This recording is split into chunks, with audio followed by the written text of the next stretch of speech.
Utah with Lamb of God, and Boise, sorry, not Utah, Boise, Idaho, with Lamb of God and Motionless in White and Bullet for My Valentine, and then we do some other stuff, and we'll be heading back over to Europe before the end of the year, and we just got back from there. We went over with a Hailstorm and Nothing More. Before this tour, we were out with Nothing More here in the States. So we're gonna be busy for the rest of the time, and we're able to tour for the rest of the year. That's very important that you got this good album and you're able to go promote it, because before your time, you guys are fairly young gentlemen, you would make an album and tour to promote it. Now you tour. So you make the album so you can go tour. You can't just say, hey, we're gonna go tour on full blown fuckery for another. You make the record, a bunch of people buy it, then you have to go tour to play to keep that rolling, because you're keeping your fans satisfied. Well, now you're right. Now it's a situation where you have to have a record in order to tour, and you're out there touring to promote that record, and hopefully on a package like we are, consistently building as a band. Opening it for the people, putting a little bit of our people in the pot, making the night work well.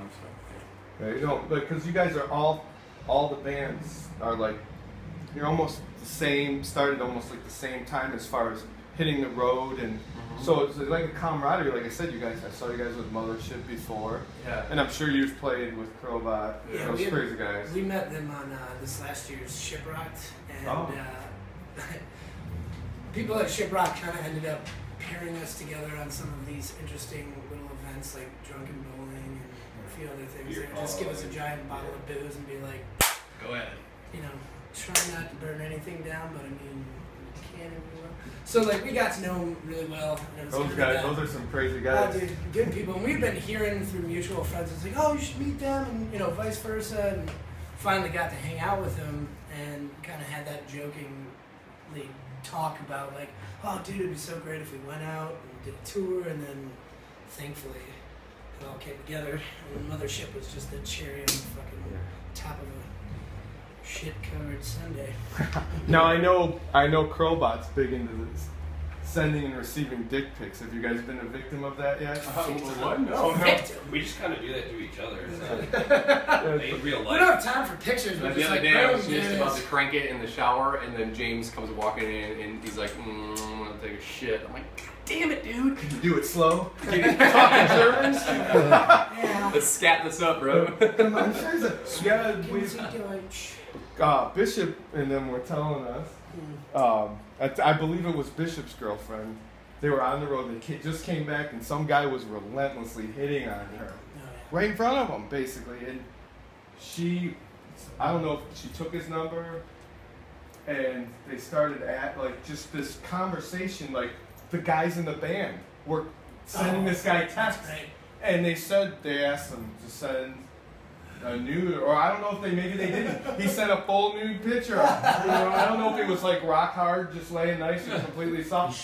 So, they're always so the dick pic comes up. So they put it on, I don't know if they put it on Facebook or Instagram, just the dude, it's well, that's what you get, because I think they actually gave him an out and said, hey man, this is my girlfriend, stop texting her, and he didn't believe it, so.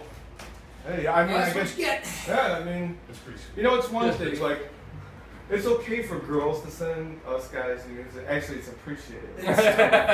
Especially if it's your lady and you like it. If it's just some girl, it's sometimes her mother or my mom. I always tell my mom. Your mom's different though. She does got them big, luscious Jew titties. He loves it.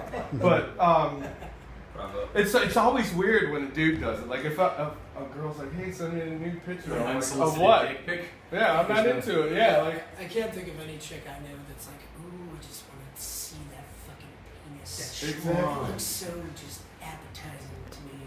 So, yeah, I guess bottom line is if you feel like sending a dick pic, I would suggest Bishop. I'll send one tonight. Or maybe I think Jake would probably be down with it too. Yeah, I think I'm not sure, because they were all totally they just. The story was really into it. Yeah, because they all joined in on it. And it was awesome. It's I'm like, you guys, when you make your next album, you know how some bands do like a photo collage? You just gotta put it in there. Just toss Like like real small, like so it's like an inside joke. And see how long it takes for one of your fans to see this dude like completely naked, and then you got a story to tell about it, you know? Flesh pile. So anything else you want to ask? Yeah, I want to talk about the new one since it's a big promotion thing. They're starting up with it.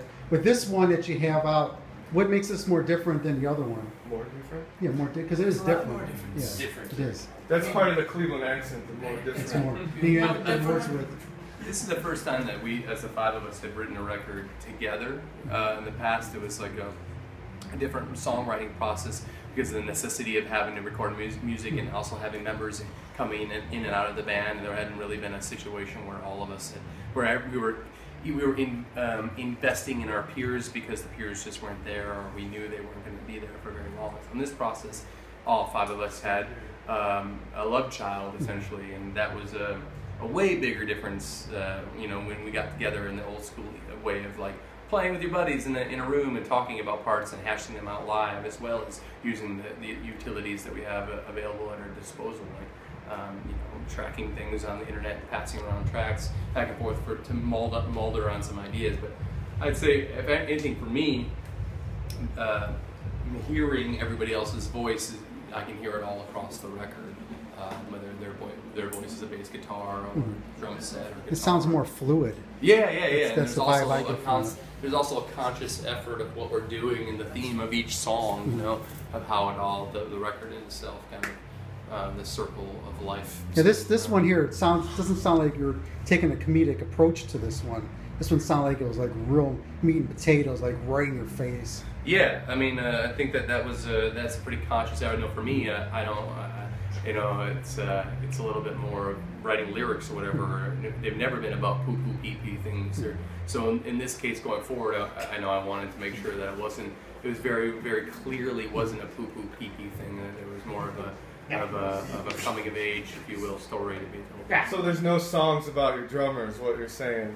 No, there's no songs about my drummer. So waiting for my solo. Let's ask. PP things.